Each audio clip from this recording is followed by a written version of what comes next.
madalas na misunderstand ka ng mga tao kasi may ganito kang personality, which is maraming tao hindi nila naiintindihan. Paano mo na-handle sometimes yung anxiety or feeling mo, inisip ng tao na ganito ka, kahit hindi naman talaga. Ano mo nadidil yung ganun? Kasi dati nung teenager ako, I used to do a lot of covers already. So I did covers na sometimes, one of them would get like over 1 million views, 400, 500,000. And then I stopped. Tapos kasi I realized like, you know, someone told me promotion is there anytime. You can promote yourself. Social media will be there. Pero your relationship with your craft, that's what's gonna help you in the long run. So I focused on that. Tas ngayon, yes, nag-umpisa na ako mag-promote, all that. But what helps me when it comes to humility is really being grounded in your purpose. So ngayon, yes, I'm sharing my art. I'm sharing parts of myself to people. At the same time, it's not about the acknowledgement, even though I'm grateful for that. It's really just because I just love what I do. And I've tried different fields of work. I've done office, I've done customer service, I've done all of it. And I'm grateful for them because it helped me grow. At the same time, with everything that I've done, time and time again, I realized like there's nothing else I want to do in my life other than tell stories. And I'm so grateful that I get to make a living out of telling stories. It's a film, some music, and film has become my bread and butter. You know, so I'm just really grateful na nandito ako, and gratitude. So gratitude and purpose, yun talaga. Purpose, yeah. Sa mga resident ka dito, mahirap na makapasok sa film industry. Yeah. Ano pa yung mga talagang nag-international student like me. Kaya like once na nung nakapasok ako sa industry, then parang super grateful din talaga ako. Yeah. Talaga ma-appreciate mo talaga yung maliliit na bagay kapag nagsimula ka rin talaga sa pinaka maliit na bagay. Tapos mas ma-appreciate mo siya. Move on tayo sa advocacy ni Maharlika.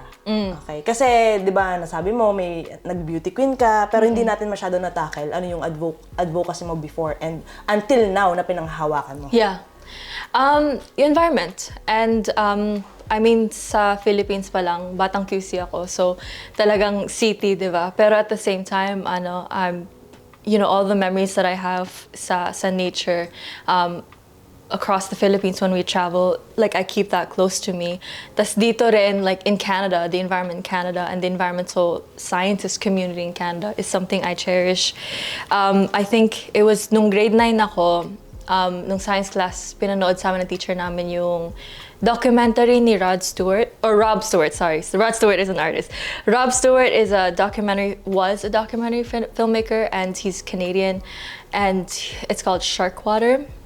Tas doon nagsimula yung pupunta ako sa mga park, tas titignan ko. Like, I was one of those nerds who would borrow books from the library about different types of plants, different types of birds.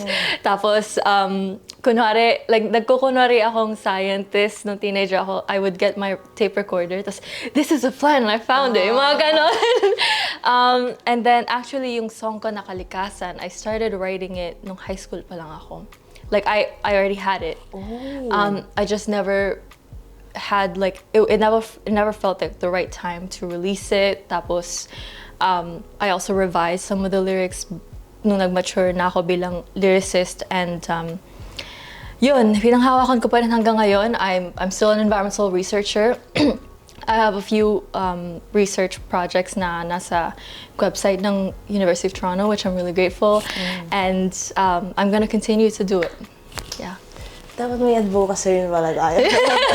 Ako gusto ko lang to help the community and magkaisa tayo, 'di ba? Yeah.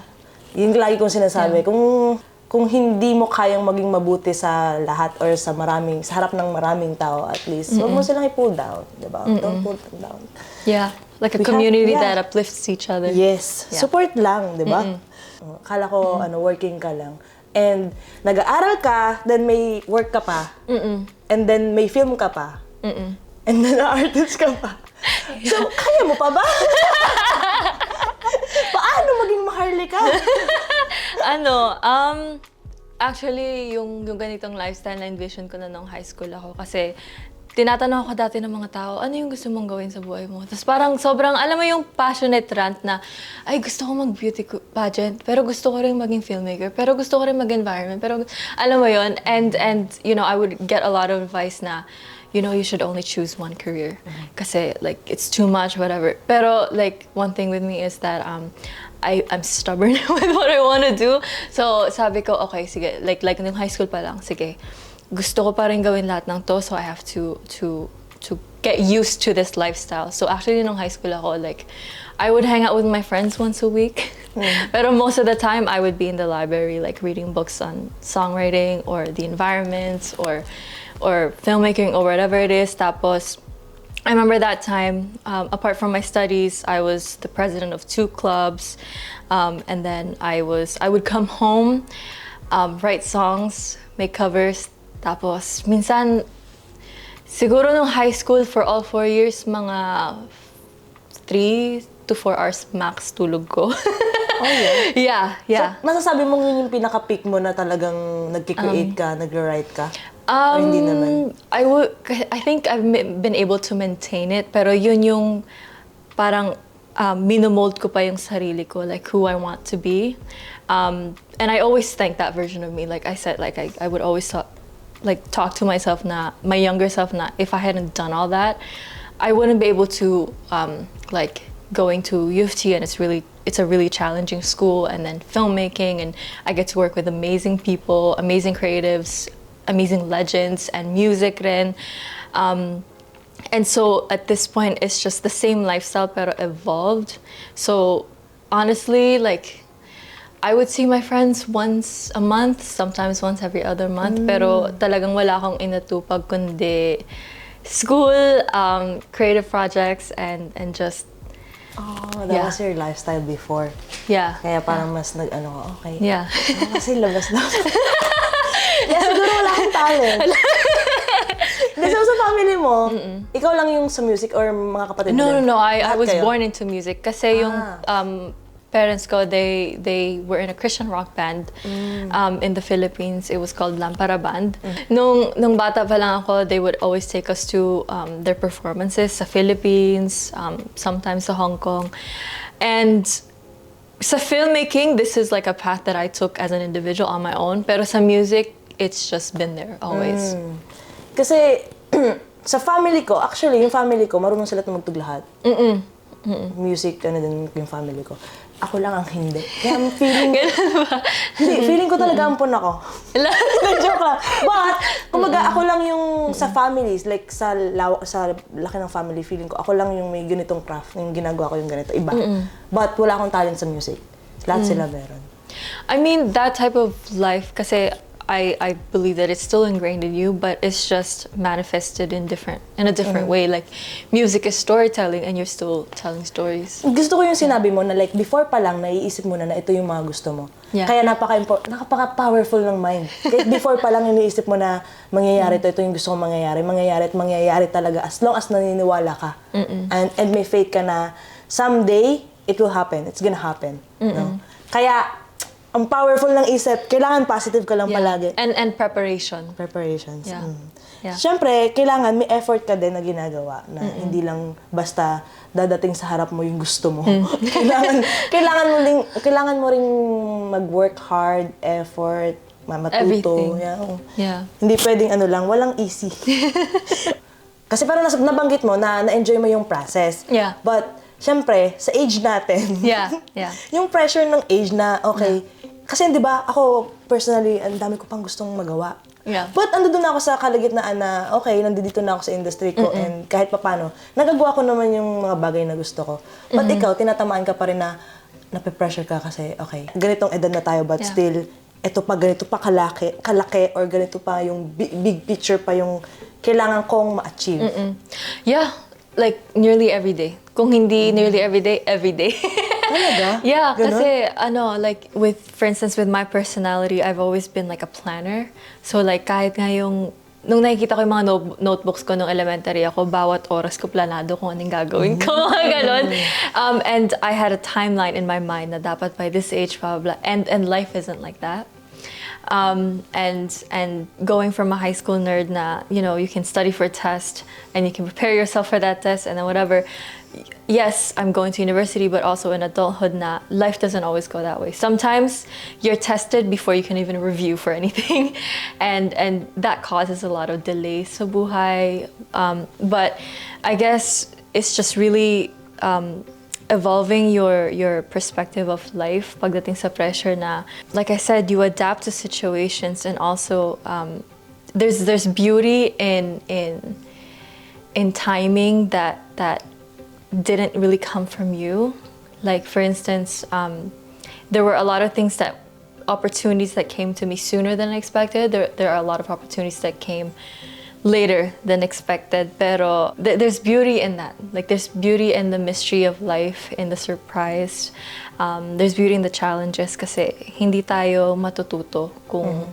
And also, like, I watched this video, like, I know, like, you ask God for patience, so He's gonna, you know, give you a very, very... Kailangan ikaw naman mag-practice ng Parang ganun. Like, kaya sabi ko ngayon, God, thank you. You know?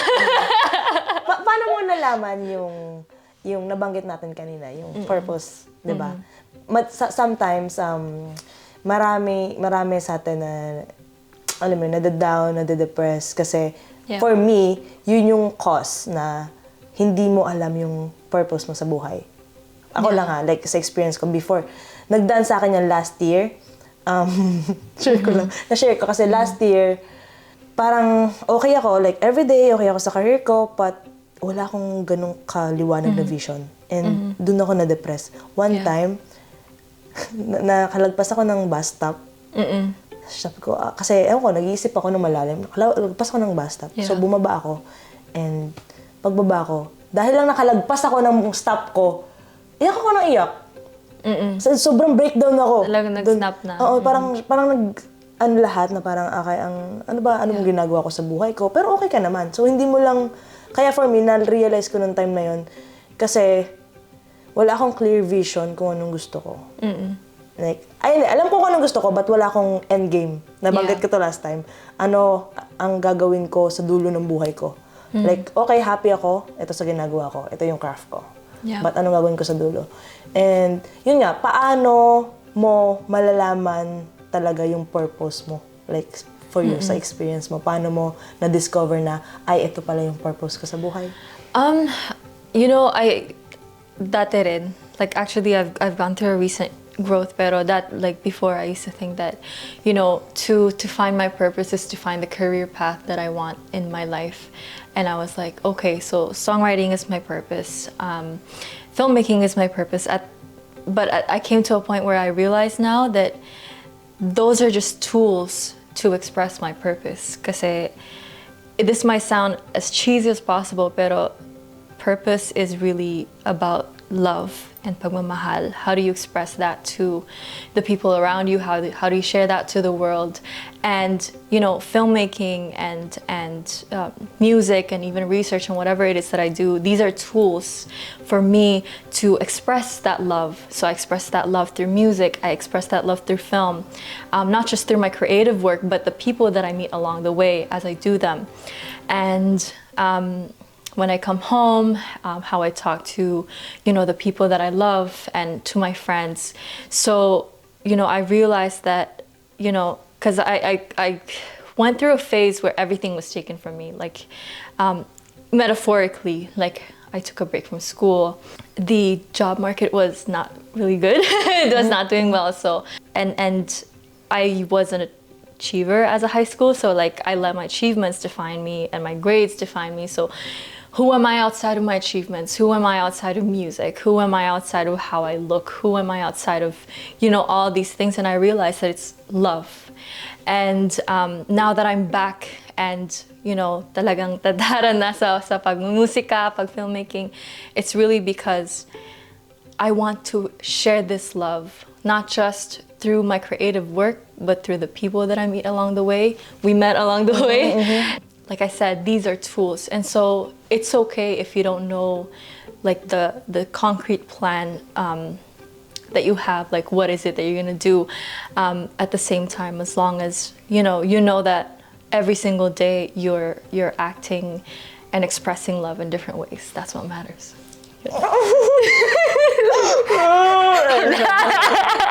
Wala na naman akong nasabi. Natatawa ako every parang gusto ko na lang makinig sa live podcast.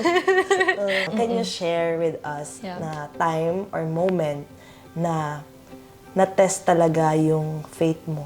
Oh yeah, a lot of times. And I mentioned that like a few moments ago na, I did get to a point na, film, there was a strike in film and I was working in film and then I couldn't really go to school. And then I was hit with, I can share it now. I was hit with severe depression. I was diagnosed with major depressive disorder and anxiety. And then also like a lot of things like body image issues.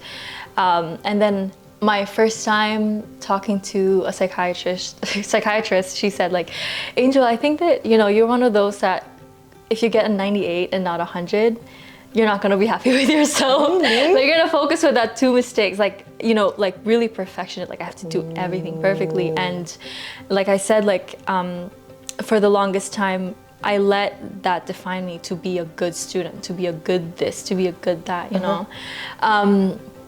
And so when I was in that really, really dark place, I really learned a lot about myself. And this is what I learned. You learn more about yourself in your failures than you do with your victories. Because with your victories, it's noisy in a good way because you get acknowledgement and you're surrounded by people. But when you're failure, you're left alone. Yeah.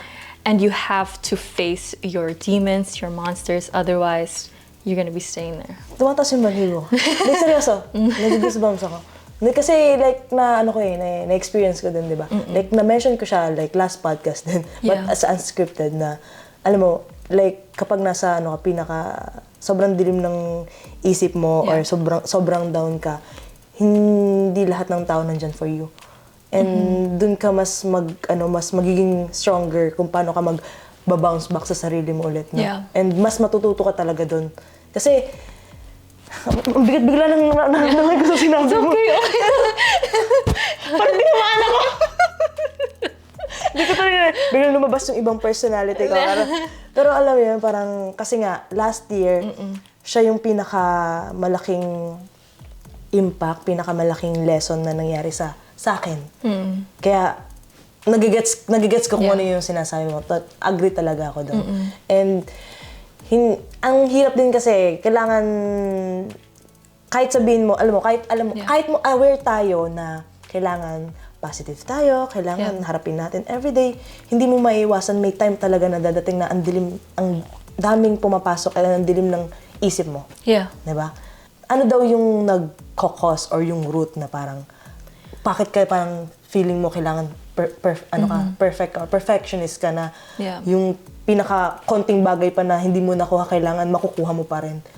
I guess like it was really growing up with a host of circumstances. I was developed into a kid who, that's where I would get my validation from. Yung parang, when you're navigating your way through challenges in life and you're kind of powerless, at that time, I can only control my grades. So that's when I'm like, dun ako obsessed, top 3 ba ako, top 4, top 5, alam mo yun, top 1, and you know what you said about your failures hit me too, kasi actually, I learned that you really, really learn to love yourself, truly love yourself, when you're in a state of failure, not when you're in a state of success. Because when you're in a state of success, I love myself because I did this, because I did that, I'm labeled as this. Pero take away those labels. You truly learn to love yourself unconditionally.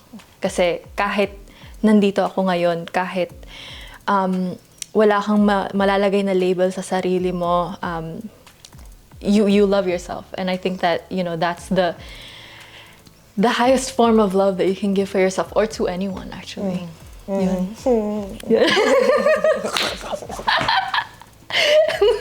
Okay lang yan, girl. Okay, sige. Ang saya naman ito. Hindi ka naman in-expect na ganito. Alam mo yung energy natin, wala ka na. Okay, Teka lang, parang lumalalim na. Palalim na pala. Wait lang, parang hindi ko na kaya yung pinakahuling topic Ano, natin. yung title, Conversations with an INFJ. Ano nga bang sinasabi sa hindi alam na INFJ? Gano'ng kalaki yung trust na meron ka in God's perfect timing ngayon? Kasi di ba, laging hindi masaya, laging, minsan naisip natin parang, hanggang kailan ba ako mag-aantay? Ako din, ganun din ako. Like, ang tagal naman, parang kailangan, yung faith natin natatas palagi. Yeah. Hanggat hindi pa dumadating sa atin, pero naniniwala ako na gano'n man katagal yung pag-iintay mo sa isang bagay na gusto mo, or pwede kasing hindi ibigay agad sa'yo yung gusto mo kung alam niya na hindi Hindi ka pa yung ready. dapat para sa'yo or hindi ka pa ready for that. Two things na natutunan ko, like especially when I was in that dark place, kasi like I was so anxious kasi nothing was going the way that I planned it. Like sabi ko, I'm doing everything right. Why is it not? Like kasi, you know, you plan things, you execute. Like that's how I think. Like very, very. Even though I'm creative, my logical side and analytical side is also very strong. Like planning things, you know. And I realized like, oh, that verse na that I would hear every single time. Simula nung bata pa ako, desensitize ka. It's like, lean not on your own understanding. And it's said so many times that you get desensitized, right? But when you experience it, it's like, oh, that's what it means. Like, lean not on your own understanding. And also, the second thing that I learned, na I guess I'll end it with, is a lot of people say that everything happens for a reason. Naniniwala ko dyan. Yeah, and you know, now that I'm also growing in my spirituality, I realized that that's when it comes to like traumatic experiences, I started to question myself, like, you know what, traumatic experiences happen for a reason. You know what? And then I started growing in my spirituality, and I realized that it's not that everything happens for a reason. You know, evil exists. People do things out of evil intentions, and you are traumatized. And it's not the trauma that makes you stronger. Trauma breaks you. Trauma pushes you into this dark pit of misery and depression and self-loathing. But it's the act of surrendering that to God that allows you to move forward in grace. And there's this verse, I forgot what it was, but it says that God can turn what's meant for evil into, you know, for good.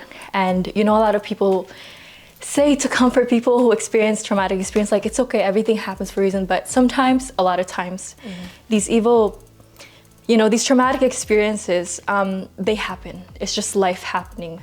But surrendering that to God is the best thing that you can do for yourself, because He is so powerful. He can turn what was meant to hurt you into what is good for you. And now that I'm growing, and you know, life is happening, and you know, there's the good, there's the bad, there's the joy, there's the pain. I just pray to God na whatever I experience, I hope that I'm surrendering everything to you, so you can turn it into. Napagod na ako eh.